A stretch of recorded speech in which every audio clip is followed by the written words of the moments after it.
Ce soir, je vous salue tous dans le nom de Jésus. Lèvons-nous pour la prière. Prions tous le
Dieu, notre Père,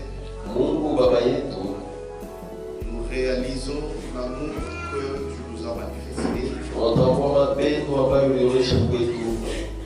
Cela nous dépasse. Seigneur Dieu, nous voulons voir la réalisation de ta parole pour nous. Puisque tout ce que tu nous as dit dans ta parole, en toi Jésus-Christ, cela est oui et amen. Et nous aussi, Seigneur, nous nous reposons sur cela. Malgré les turpitudes de ce monde, nous nous croyons. Tu seras toujours avec nous. Et nous allons remporter la victoire. Nous ne regardons pas à ces choses. Nous regardons à toi, Jésus. Dans nos vies, nous avons commis beaucoup d'erreurs. Mais toi, Dieu, tu nous as toujours rassurés. Et nous croyons que pendant que nous marchons, toi, tu es avec nous. Et maintenant, Seigneur, nous voulons que nos cœurs soient unis à la crainte de ta parole. Nous savons que pour arriver à te craindre, il faut que tu te révèles à nous. Il y a des gens depuis qu'ils ont commencé à venir ici, ils ne comprennent rien. Mais nous voulons que toi qui ouvres l'esprit, tu puisses leur ouvrir l'esprit pour qu'ils comprennent, qu'ils viennent ici pour le roi des rois, le Seigneur des seigneurs, le Seigneur Jésus-Christ. Seigneur, souviens-toi des malades. Souviens-toi de ceux qui sont dans des difficultés. Souviens-toi de ceux qui vivent tristes. Que toi tu puisses leur donner la joie. Parce que toi seul es le véritable consolateur. Maintenant que nous voulons lire ta parole, celui qui a toujours donné le bon contexte, c'est toi. Donne-nous l'humilité pour que nous soyons à tes pieds, afin que nous soyons enseignés de la bonne manière et que cela entre dans nos cœurs. Puisque celui que nous devons adorer, c'est rien que toi. Kwa sababu tunapasha kuabudu ni wewe tu. Merci Seigneur. Asante Bwana. C'est dans le nom de Jésus. Ni jina la Yesu Kristo. Nous avons ainsi prié. Tunakuomba hivi. Amen. Amen. 1 Corinthiens chapitre 11. Wakorintho wa kwanza sura ya 11. Son 26e verset. Shairi yake 26. Car Kwa maana toutes les fois mara yote que vous mangez ce pain mara yote mtakula mkate hii et que vous buvez cette coupe, na kunywa kikombe hiki, vous annoncez la mort du Seigneur unatangaza kufa kwa Bwana jusqu'à ce qu'il vienne. mpaka na pale atakuja. Vous pouvez vous asseoir. Naweza kukaa. La mort du Seigneur. Lufu ya Bwana. En prenant le pain Kukula mkate et en buvant la coupe, na kunywa kikombe, nous annonçons la mort du Seigneur. tunatangaza kufa kwa Bwana. C'était une mort ignominieuse. Ilikuwa ni lufu moja ya haya sana, Mais cette mort ignominieuse lakini ile lufu ya haya sana apporta la vie. ikaleta uzima. Voilà pourquoi nous devons l'annoncer. Ndio kwa maana tunapaswa kuitangaza. Pour nous, Juu yetu c'est quelque chose ni kitu kimoja dont nous devons nous souvenir tous les jours de notre vie. kile tunapaswa kukumbuka kila siku ya maisha yetu, Nous souvenir de la mort du Seigneur. kukumbuka lufu ya Bwana. C'était une mort ignominieuse. Ilikuwa ni lufu moja haya sana, C'était une mort qui pouvait faire en telle sorte que les gens puissent se moquer. ilikuwa ni lufu ile iliweza kufanya watu waweze kuchekelea, Et mon Seigneur a souffert. na Bwana wangu aliteswa. Mais ce qui m'emporte la joie, Lakini ile kunanipatia furaha c'est que cette mort-là kusema ile lufu ile m'a apporté la vie. ilinipatia uzima, Et cette mort na ile lufu était quelque part ilikuwa fwashi moya hivi où les gens ne pouvaient pas regarder. ule batu bakuwezake kuangalia, Parce que c'était un lieu de criminels. kwa sababu ilikuwa ni fwashi ya watenda mabaya, C'était un lieu où on amenait des bandits de grands chemins. kwa sababu ilikuwa ni fwashi wanaanza kupeleka bajambazi ba kabisa. Et notre Seigneur Jésus, Na Bwana wetu Yesu lui aussi s'y est retrouvé. na yeye alijikuta kule. Pas qu'il ait fait quoi que ce soit de mauvais. Haina kusema alifanya kitu kimoja kibaya, Non, non, non, non. hapana hapana. C'est toi qui devais y aller. Ni wewe ndio ulipasha kwenda, C'est moi qui devais y ni aller. mimi ndio nilipasha kwenda, Mais lui y est allé. lakini yeye alienda. Et nous avons vu hier, Na tuliona jana qu'il est innocent. washomamo, Mais il est mort comme un criminel. lakini alikufa sa mtenda mabaya, Il est mort comme un bandit de grands chemins. alikufa sa jambazi kabisa. Et il est mort où? Na alikufa wapi? À Golgotha. Ugolgota. Lui, il est le roi d'Israël. Yeye mfalme wa Le Israeli, roi de Salem. mfalme wa salama. Au lieu qu'il meure dans sa ville, Bali baikufa mtauni yake, mais il meurt en dehors de sa lakini ville. anakufa nje ya tauni Au yake, lieu maudit. pafuasi penye kulainiwa. Amen.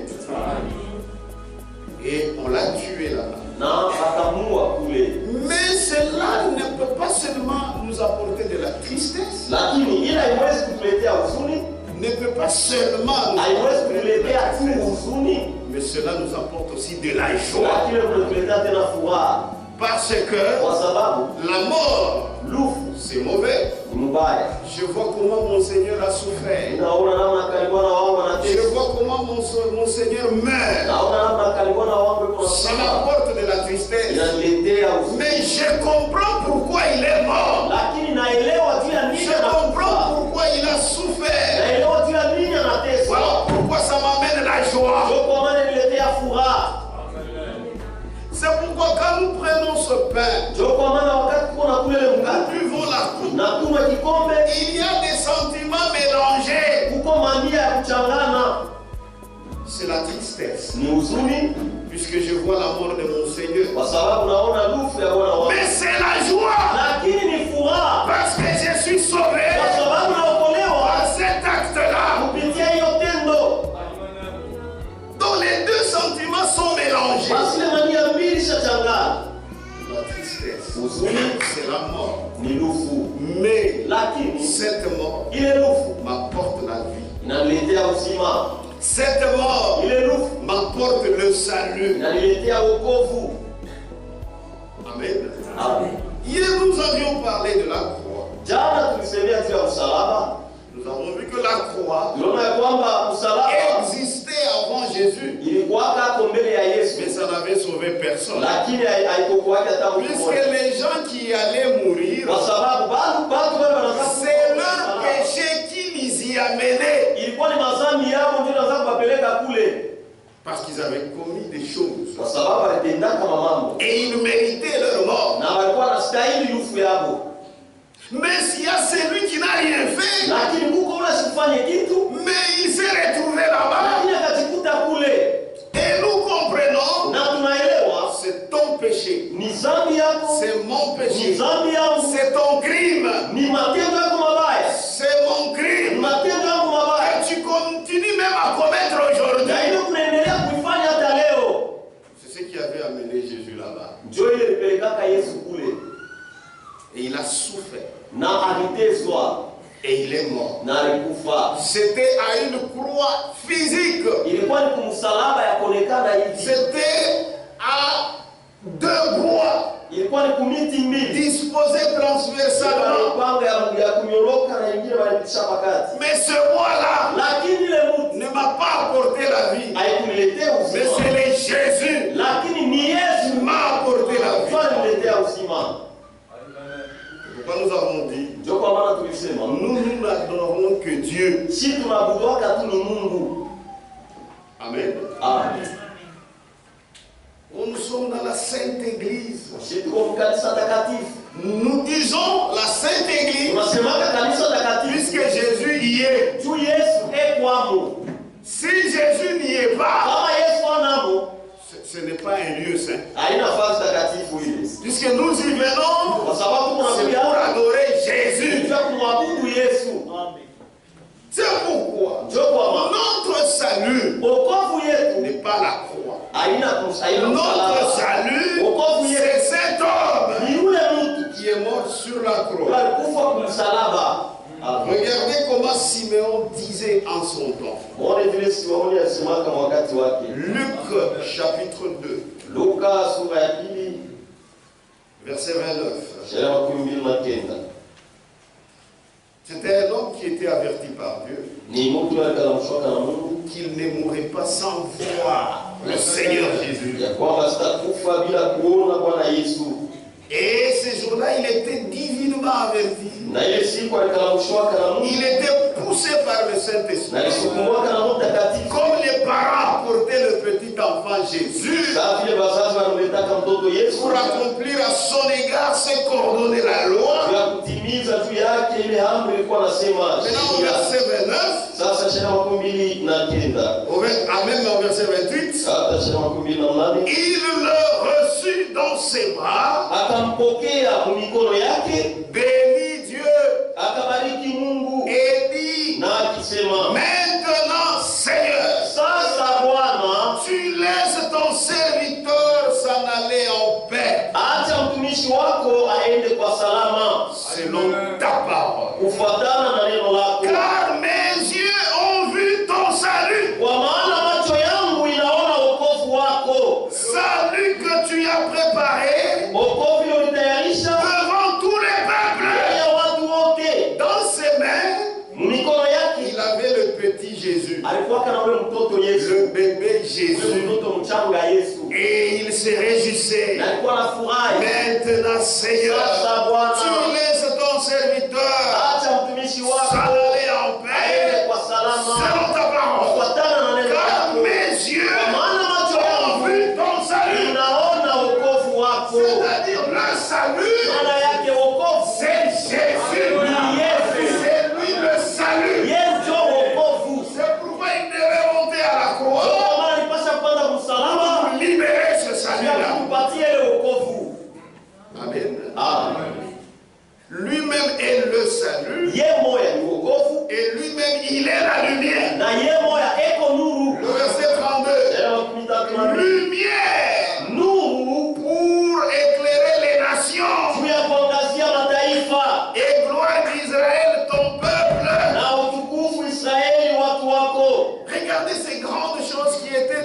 sur ce bébé-là.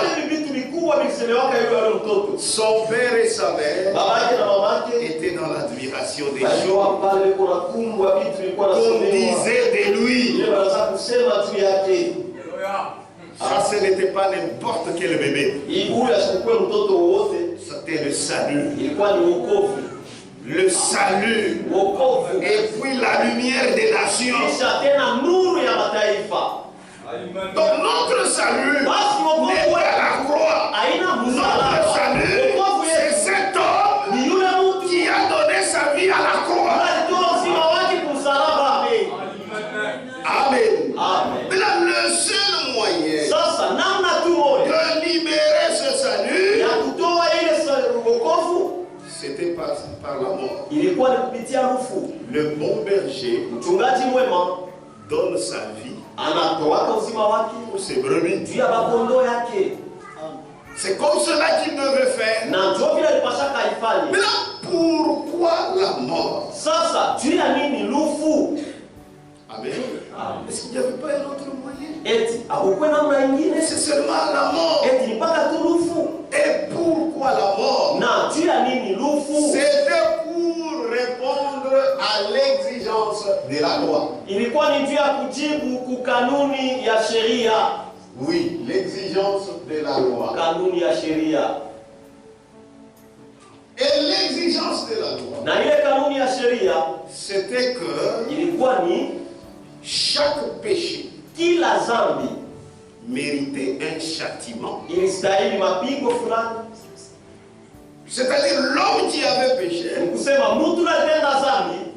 l'homme qui avait fauté, l'homme qui s'était rendu coupable, devait subir le châtiment du péché et de la mort. C'était comme ça. C'est-à-dire si tu es condamné, si tu commets quelque chose qui est digne de mort, on devait te déclarer digne de mort. Le juge devait te condamner et il te condamne selon la loi. Et selon la loi, cela te déclare déjà mort. Et on doit exécuter cette loi. Amen. Et ici, celui qui avait péché, c'est l'homme. Et la loi était tombée. C'est-à-dire la sentence était tombée. On a dit l'homme est coupable. Condamné. Amen. Condamné. Condamné.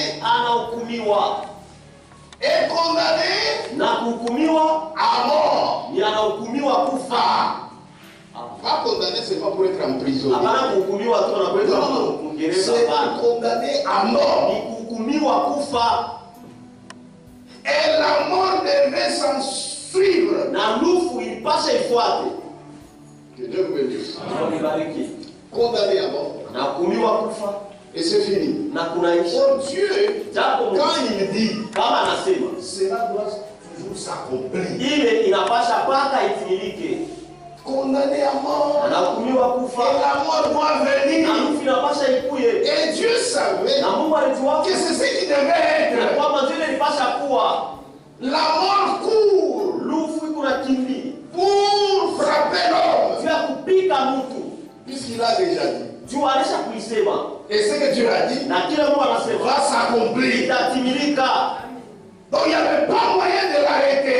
La mort doit toujours frapper. Amen. Maintenant, cette mort qui devait frapper, et ça frappait. Maintenant, Christ est venu subir le châtiment à la place de l'homme. et mourir encore à sa place. Na kufa tena pafasi ya mtu. Pour que l'homme vive. Ili mtu apate kuishi. D'abord, mais le châtiment. Mapigo. Et le châtiment, c'est une punition. Ni malipizi. Tu dois souffrir. Unapasha kuteswa. C'est comme quelqu'un fait quelque chose de mal. Votre enfant, vous prenez le fouet. Amen. Vous fouettez. Fimbo. C'est pour que ça fasse mal. Ni mumbe. Et quand ça va faire mal, na wakati kitamuma, un autre jour, siku ingine, il ne le fera pas. Asitafanya. Mais ici, lakini hapa, ce n'est pas seulement le fouet, c'est aussi la mort. Lakini tena ni lufu. Donc l'homme devait souffrir. Basi mtu alipasha kuteswa. Et enfin la mort s'ensuit. Na mwisho ni lufu inafuata. Maintenant tout ça, sasa yote hii, Christ est venu. Kristo alikuja. Il a dit, akasema, je vais d'abord souffrir. Nitateswa kwanza. Cette souffrance, c'est l'homme qui devait la subir. Ni mtu ndiye alipasha kuteswa. Cette mort, après la souffrance, kisha mateso, qui devait subir, c'est toujours l'homme. Ni mpaka mtu. Et maintenant Jésus est venu. C'est pourquoi il devait souffrir. Pas seulement mourir, mais d'abord souffrir. Mais Christ est venu subir le châtiment à sa place. Oui. À la place de qui? De l'homme. À la place de qui? De l'humanité. Et mourir à sa place. Pas seulement mourir à sa place, c'est fini. Il y a eu échange. C'est-à-dire, lui vient, il donne la vie. Et lui subit la mort que toi tu devais subir. Mais heureusement, lui, il est Dieu. La mort l'a frappé. Mais il est ressuscité. Mais toi, le fait qu'il est mort, toi tu as profité de la vie. Amen. Donc il fallait que lui meure. Et il est mort. Mais il est Dieu. Ils ont fait l'échange. Il te donne la vie. Toi tu lui donnes ta mort. Et il est même mort. Mais comme il est Dieu, il est ressuscité. Amen. Et il nous a justifiés. C'est pourquoi dans 1 Corinthiens.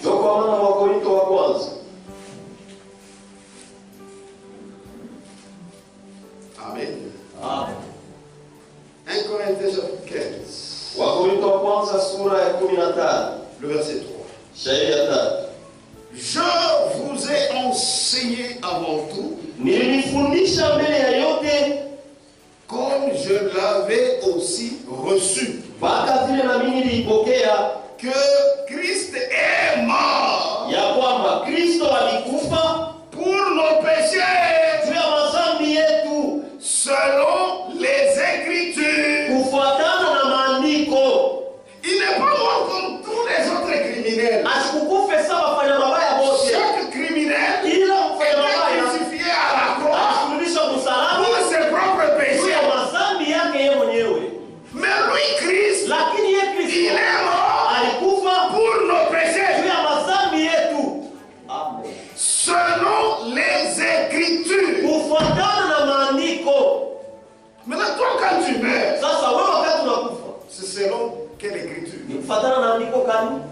Oh, mimi naitunjika. Moi je me pense. Tunampenda huyu bwana wanakatala ni adiowe. Cet homme qui me marie, mais ils ont. Mais là, quand tu meurs, c'est selon quelle Écriture?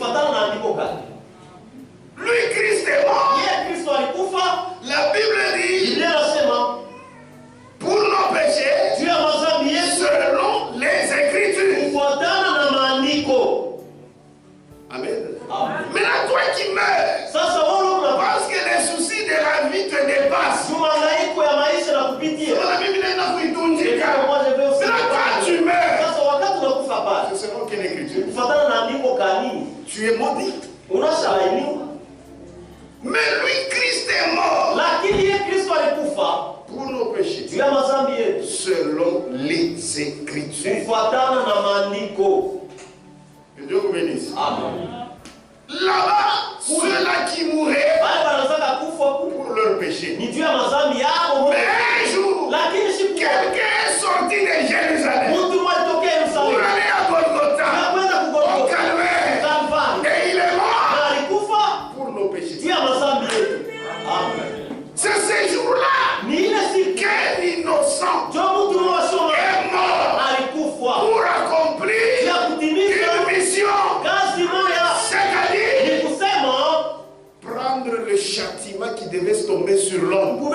Et lui a donné la vie. Et c'est fini. Le diable a été honteux.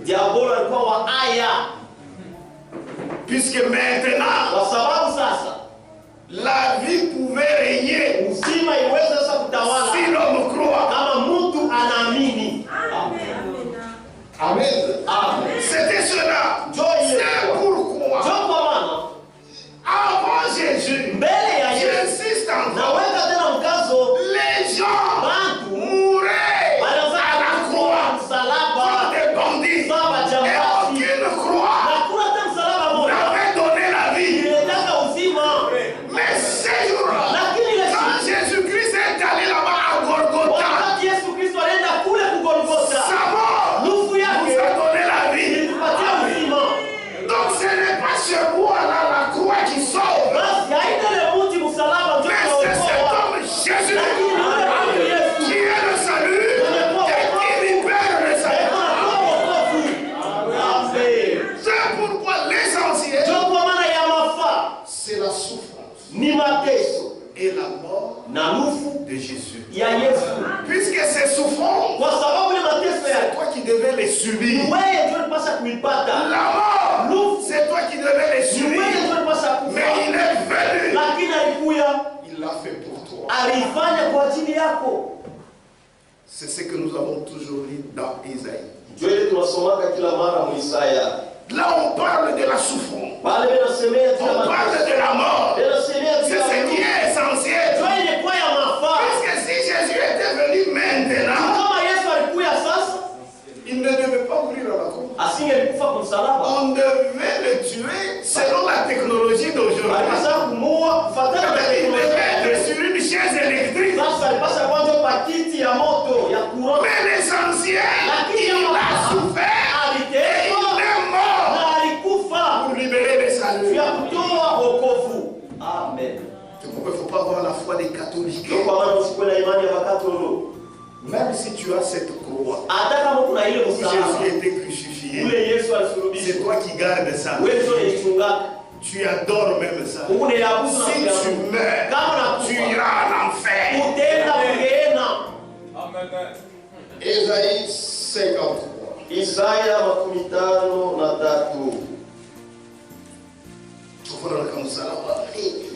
53. Ça n'a pas de sens. Ésaïe 50. C'est pas différent de celui qui porte les chapelets. Ésaïe 53. Isaya 53. On commence au verset 4. Cependant, ce sont nos souffrances qu'il a portées. Qui devait subir cette souffrance? C'est toi et moi. C'est pourquoi, frère, maintenant là, j'ai le droit de dire, Seigneur, je crois que tu es mort pour nous. Tu as souffert pour nous. Les souffrances, c'est la vérité. Cependant, ce sont nos souffrances qu'il a portées. C'est de nos douleurs qu'il s'est chargé.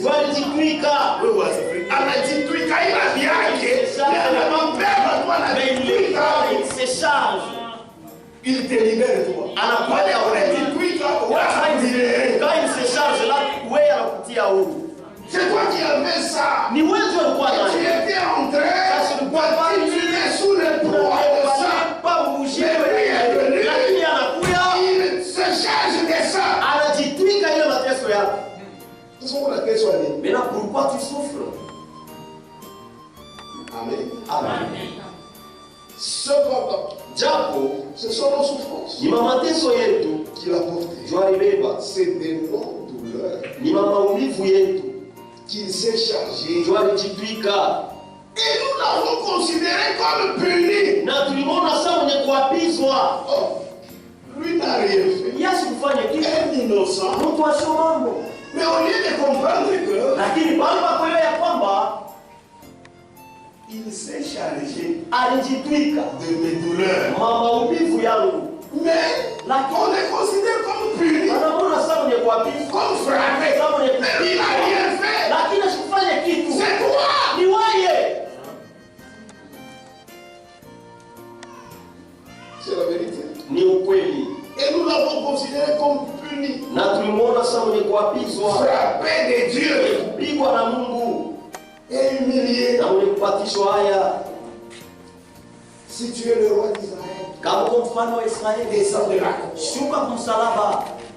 Toi, tu as sauvé les autres. Mais tu ne peux pas te sauver toi-même.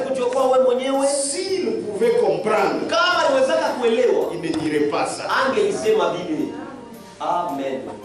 Mais il était blessé pour nos péchés. Amen. Je sais qu'il y a un Corinthien 15. Christ est mort pour nos péchés. Selon les Écritures. Mais il était blessé pour nos péchés. Brisé pour nos iniquités. Il a écouté le châtiment qui nous donne la paix. Alléluia. Amen. Le châtiment qui nous donne la paix est tombé sur lui. Amen. Et c'est par ces meurtrissures que nous sommes guéris. C'est pourquoi je vous ai dit, si tu crois réellement ce que Christ a fait pour toi, tu peux dire, Seigneur, c'est assez. Il m'a lavé. Aujourd'hui, ça s'arrête. Parce que tu as souffert. Il s'est chargé de nos douleurs. Est-ce que tu crois ça? Est-ce que tu crois ça? Il s'est chargé de nos douleurs. Pendant que je parle, mets-toi en tête ce qui te fait souffrir. Et dis au Seigneur dans ton cœur,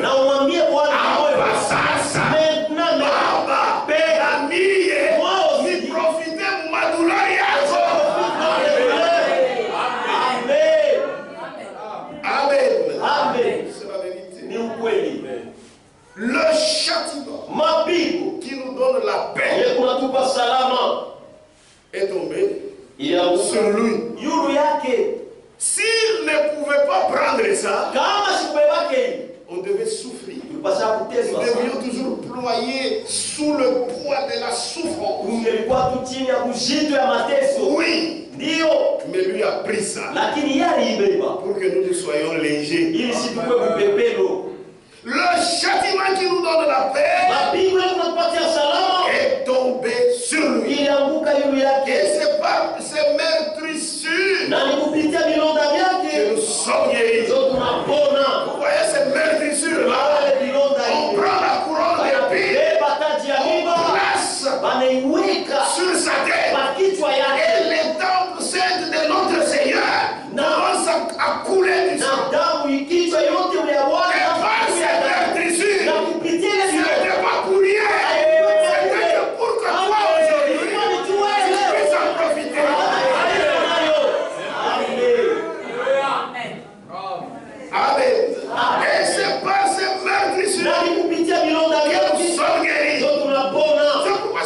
Cette foi, même si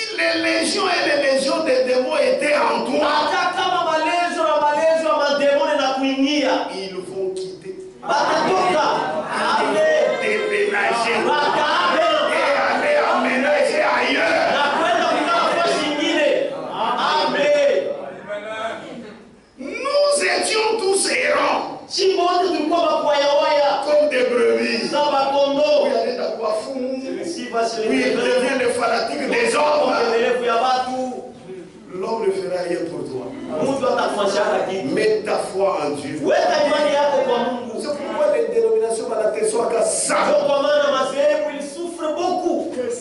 Place ta foi en Jésus. Amen. Nous étions tous errants. Comme des brebis. Chacun suivait sa propre voie. Mais Amen. Et l'Éternel a fait retomber sur lui. Alléluia. L'iniquité de nous tous. Jésus a souffert. L'iniquité de nous tous. Moi, je n'étais pas encore né. Mais Jésus avait déjà pris mes iniquités. C'est pourquoi je ne crains rien. Je ne crains rien. Je ne crains rien. Si je meurs, je vais au paradis. Si je reste vivant, Christ vient, je morirai. Si je meurs, Christ vient. Moi qui suis mort, je ne dévancerai pas les vivants. Alléluia. C'est la vérité. C'est pourquoi, frère, ayez la foi en Dieu. Sache ceci. Si tu meurs au paradis, tu attends la venue de Jésus. Et quand Jésus vient, d'abord nous qui serons morts, nous allons ressusciter. Donc moi, je crois bien. Même si je meurs tranquille. Même si je reste vivant, Dieu me donnera la grâce. Kumbingu pakantae. Il n'y a rien qui me fait peur. Je ne vaincrai jamais par ma force. Je vaincrai par ma force de Jésus-Christ. Il l'a prouvé à la croix. Et je marche dans ce ciel. Qui croit cela?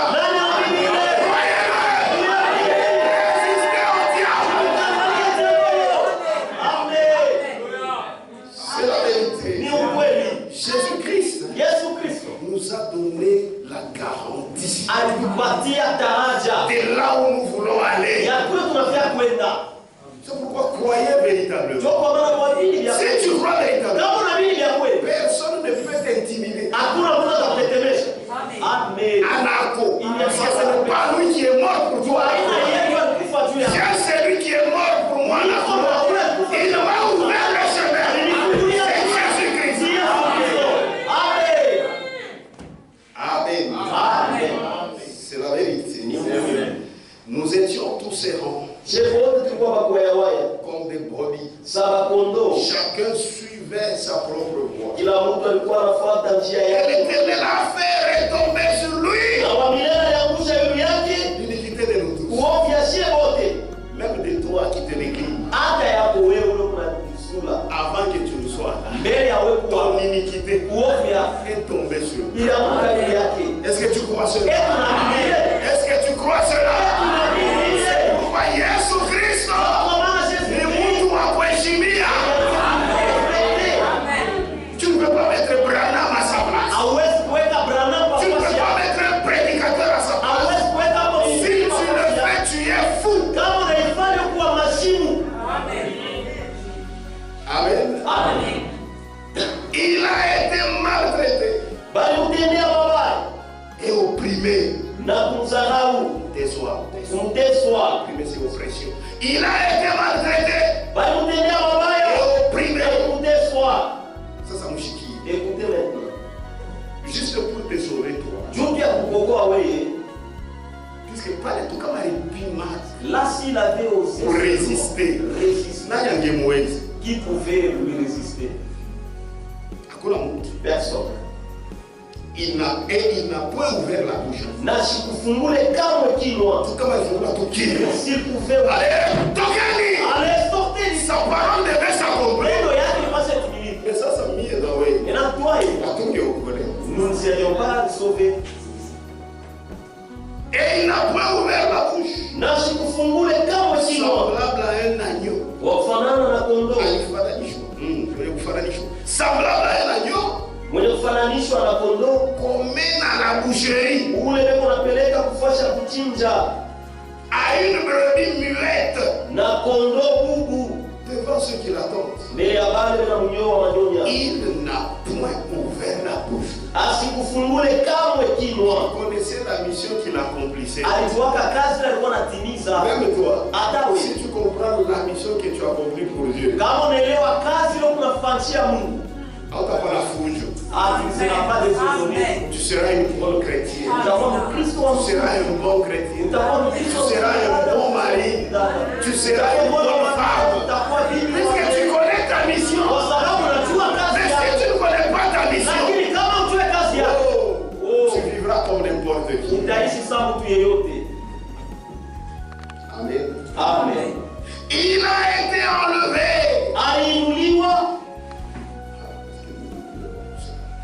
Il a été enlevé par l'angoisse et le châtiment.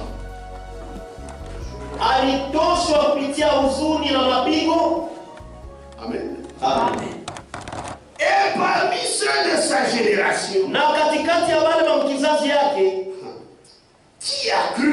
Nani aliamini? Qu'il était retranché de la terre des vivants. Ya kwamba aliondolewa kwa dunia ya wenye hai. Et frappé. Na kupigwa. Pour les péchés de mon peuple. Juu ya madhambi ya watu wangu. Quelle pensée? Boba aliwazia peut-être il a commis. Oh, nous avions vu hier. Personne ne pouvait lever son petit doigt pour dire on a vu Jésus tel part qui faisait ceci. Personne. Pilate leur a même posé la question. Mais qu'est-ce qu'il a fait? Les gens seulement dit qu'il soit crucifié. Et il a fait quoi? Pilato espérait, comme c'est le peuple de Dieu, on va le libérer.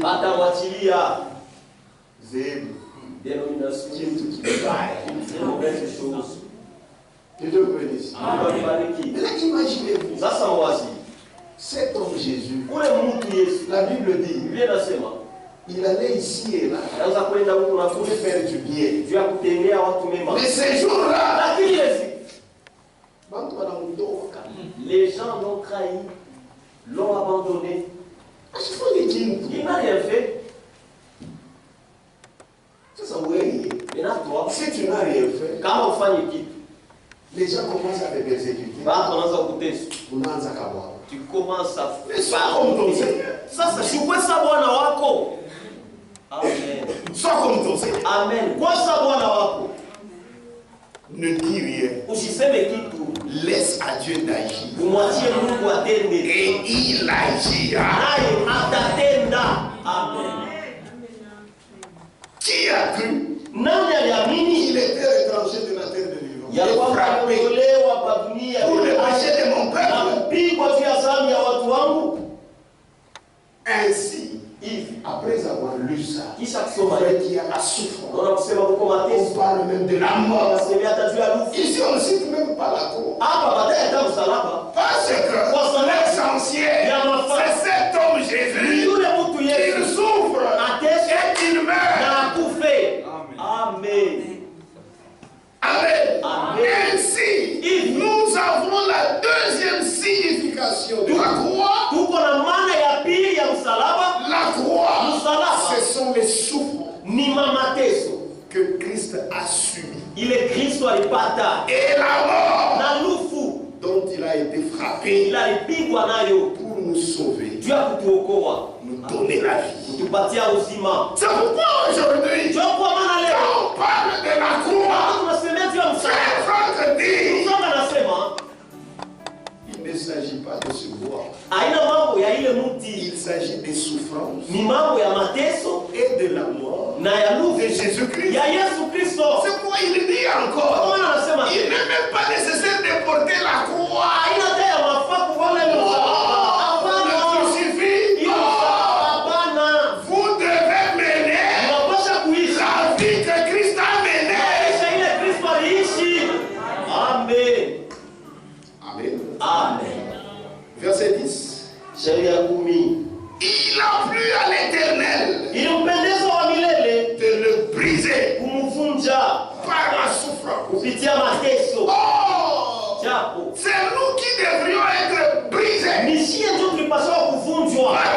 kupitia mateso.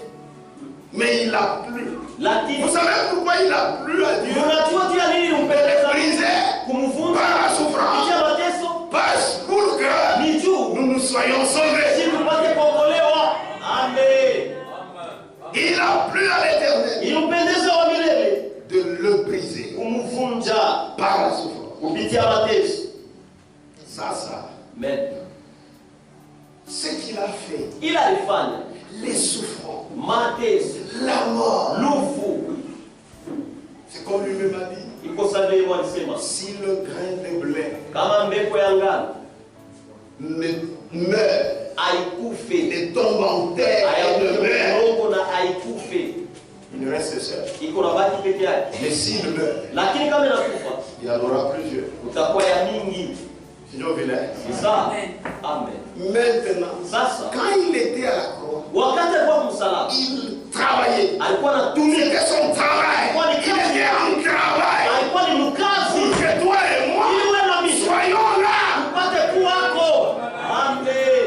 Il a plu à l'Éternel Ilimpendeza wa milele de le briser apate kumvunja par la souffrance. kupitia mateso. Après avoir livré sa vie en sacrifice Kisha kutoa uzima wake msadaka pour le péché, juu ya dhambi. est-ce que c'est son péché? Eti mzambi yake Pour le péché. kwa dhambi yetu. Pour le péché, Juu ya dhambi il verra ataona une postérité. uzao, Il verra ataona une postérité. uzao. Cette postérité, Ile on uzao l'appelle autrement mna mengine wanaita la semence. mbeko. Amen. Oui. Ndio. Donc après avoir fait ce travail-là, Kisha kufanya ile kazi il devait voir une postérité. alipasha aone uzao. Après avoir livré sa vie en sacrifice Kisha kutoa uzima wake msadaka pour le juu péché, ya dhambi, il verra une postérité ataona uzao et prolongera ses jours. na atarefusha masiku yake. Amen. Amen. Et l'œuvre de l'Éternel Na kazi ya wa milele prospérera itaendelea entre mu ses mains. mikono yake. Amen. Frère, l'œuvre de la croix, Ndugu, kazi ya msalaba ce n'est pas comme vous le dites. haina safi. Ah oui, oui, oui. Connaissez rien. Amen. Frère, la croix, Ndugu, msalaba, vous comprenez maintenant? La croix, ce n'est pas ce bois-là. msalaba haina La croix, ce sont les souffrances lakini et la msalaba mort na de lufu notre Seigneur ya Jésus-Christ Bwana wetu Yesu pour libérer la vie, ya kutoa uzima. pour Amen. qu'il y ait une postérité. Ili kukue uzao. Et vous connaissez cette postérité? Na unajua ile uzao C'est toi et moi. ni wewe na mie. Amen. Amen. Cette postérité, Ile uzao c'est toi et moi. ni wewe na mie. Il verra une postérité Ataona uzao et prolongera ses jours. na atarefusha masiku Et yake. l'œuvre de l'Éternel Na kazi ya wa milele prospérera entre ses mains. itaendelea mikono yake. Il y a cette postérité qu'il verra. Huko ile uzao yeye ataona. Et l'œuvre, Na kazi vous connaissez l'œuvre de l'Éternel? unajua kazi ya C'est toujours cette postérité. mpaka ile uzao ile. Et l'œuvre de l'Éternel Na kazi ya wa milele prospérera itaendelea entre ses mains. mikono yake. Attends, on a foi fière. Yetu face de fier. Lui, Yeye il a déjà signé. anaweza kupika Son sana. œuvre Kazi yake prospérera itaendelea entre ses mains. yake. Amen. Oh, wataona shida za kuienda. Como seria yake asiyekuwa Son œuvre kazi yake itaendelea entre ses mains. mikono yake. Amen. Mwacha Oh non, kabisa. laisse-le. Il va échouer. Il va nous chercher. L'œuvre du Seigneur Kazi ya Bwana itaendelea entre ses mains. mikono yake. Amen. Amen. Amen. C'est la vérité. Ni ukweli. Il a donné sa vie Alileta uzima wake pour cette postérité. juu ya ile uzao, Et j'aime quand on appelle cette postérité na napendaka mbariki ile uzao, la postérité d'Abraham. uzao wa Abrahamu. Amen. La postérité d'Abraham. Uzao wa Abrahamu. Que Dieu vous bénisse. Mungu awabariki. Galates Wa Galatia 3. sura ya 3. Puisque vous savez, Kwa sababu la postérité, uzao proprement dit, c'est lui-même Jésus. Et nous aussi, par la foi, nous sommes assimilés à cette postérité. Tout ça grâce à Jésus.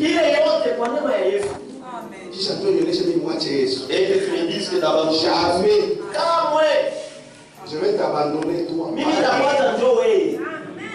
Pas Jésus. Galates chapitre 3, verset 29. Et si vous êtes à Christ, vous êtes donc la postérité d'Abraham. Héritier selon la promesse. Amen. Par l'œuvre de la foi, je suis la postérité. Je suis héritier. Amen. Je dois hériter de quoi? Vous avez déjà vu un chrétien sans parole? Je ne l'ai jamais vu. Il n'existe pas. Cette postérité, pour encore expliciter, c'est cette église pour laquelle Jésus s'est livré. Efésiens chapitre 5, verset 25. Marie, aimez vos femmes comme Christ a aimé l'église et s'est livré lui-même pour elle. Et faut dire quelque part. Est-ce que vous pensez que Jésus donnerait verserait son sang à n'importe qui? Il dit c'est à son église. Amen.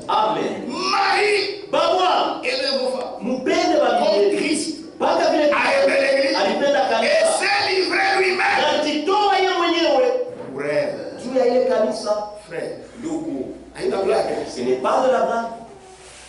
afin de la sanctifier ili apate kuitakasa par la parole, kupitia neno, après l'avoir purifié kisha kuiosha par le baptême d'eau, kupitia ubatizo wa maji, afin de paraître ili apate kuionekanisha mbele yake cette église glorieuse. ile kanisa ya utukufu. Et il n'y en a pas deux. Na hakuna mbili. Cette église glorieuse ile kanisa ya utukufu sans tache, bila taka ni au mkundu ni rien de au semblable, kitu kufanana, mais sainte lakini takatifu et irrépréhensible, na yashokemeo grâce à la croix, kwa neema ya msalaba, c'est-à-dire à la souffrance ni kusema kwa mateso et à la mort de Jésus. na nguvu ya Yesu Kristo, La postérité a été acquise. uzao ilikombolewa, ilipatiwa, Et grâce aux souffrances na kupitia et mateso à la mort de na nguvu Jésus. ya Yesu.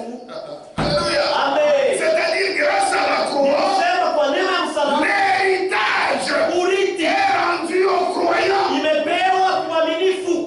Amen.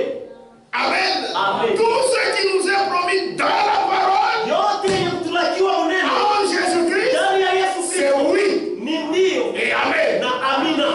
Amen. Disons quelque chose. Tusome kitu mwa fulani. Est-ce qu'on est ensemble? Amen. Mais l'heure va très vite. Kunaenda mbio. Condensé de lettres circulaires. Condensé 2 barua kuzunguka, Volume 1.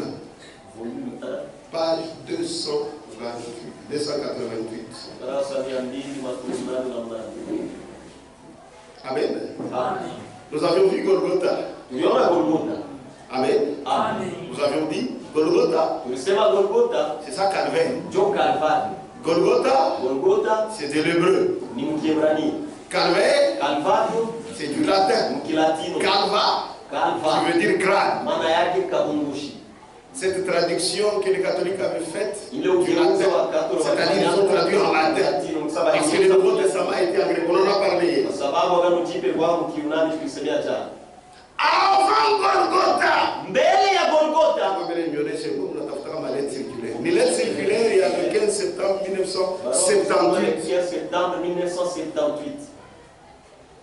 Mon condensé en 288 volumes. Condensé 288 volumes. Écoutez, la victoire de Jésus-Christ, le Fils de Dieu, n'a qu'une signification. Et elle est définitive. Ah, très bien. L'héritage est rendu aux croyants par l'œuvre de la croix. L'héritage est rendu à moi. Amen. Amen. L'héritage est rendu aux croyants. Et il n'y a rien à négocier du tout à ce sujet. Pas de négociation. Ni mon Ancien Testament. C'est dans l'Ancien Testament. On pouvait se disputer sur Moïse. Mais maintenant, après Golgotha, pas de négociation. Amen. Amen. Il dit, ainsi en est-il par exemple du corps de Moïse, une image des Juifs, au sujet duquel Satan contesta. Mais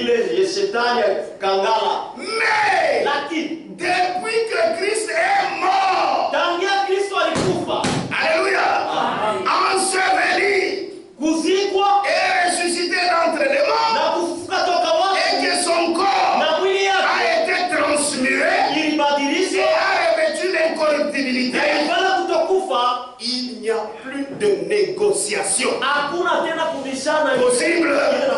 La discussion est close. La justification pour les croyants a eu lieu. Tous les fils et les filles de Dieu ont la garantie du salut de leur âme et de la transmutation de leur corps. Notre âme est délivrée et transformée. Et notre corps n'attend plus que le moment de revêtir l'immortalité. C'est ça que moi j'attends. Golgotha, c'est déjà révélé à moi. J'attends de très bonnes choses. Amen. Amen. C'est la vérité. C'est-à-dire par la croix, Jésus nous a donné le plein salut. Une délivrance totale. Nous sommes encore et puis nous allons aller. 343. C'est l'aide circulaire du 20 janvier 1980. Le 20 janvier 1980. Lorsque Jésus-Christ, notre Seigneur, l'agneau de Dieu, mourut à Golgotha, c'est alors qu'il y eut un plein salut, une parfaite délivrance, et que le croyant puisse sortir de l'esclavage. Tous ceux qui ont été prédestinés avant la fondation du monde à être des fils et des filles de Dieu font partie intégrante de la rédemption parfaitement achevée. Est-ce que vous comprenez? À l'heure où les ténèbres régnaient, la lumière divine rayonna pour tous ceux qui croiraient. La vie spirituelle qui se trouvait dans le sang divin fut donnée par ce moyen, afin que ce soit par grâce que nous la recevions. Alléluia. Amen. Dieu n'a encore jamais rien fait à moitié. Tout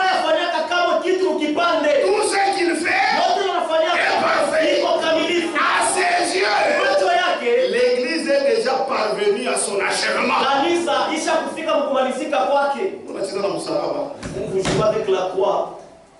Pour ma justification, c'est la croix. Pour ma sanctification, c'est la croix. Pour mon baptême du Saint-Esprit, c'est la croix. La transmutation de mon corps, c'est la croix. Jésus-Christ a dit, tout est accompli. Alléluia. Et à ses yeux, l'Église est déjà parvenue à son achèvement. Voilà pourquoi, quand nous prenons le pain, nous buvons la coupe, nous annonçons la mort du Seigneur jusqu'à ce qu'il vienne. Et vous comprenez pourquoi la mort du Seigneur est importante. Qui a compris? Que Dieu vous bénisse. Lèvons-nous et adorons le Seigneur.